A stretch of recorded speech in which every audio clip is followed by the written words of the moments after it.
Hey guys, so today I'm going to show you guys how to install the Duel Links mods. So if you have Android phone, so make sure you turn on the install from unknown source under your setting, and after you download Duel Links, I will put the link under the description. Just click there using your phone and download it. After you download Duel Links APK, so you can see over here, so make sure you double click it, package installer, and click install. So once it's done, you can just turn on and play the mod. So just wait here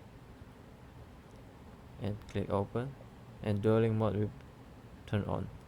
You just sign in and download your profile data. After download profile data, you can just play the game. Alright, so that's it. I will update my video daily with the mod version if any updates, so make sure you subscribe and like my videos. Alright, that's it. See you guys next time.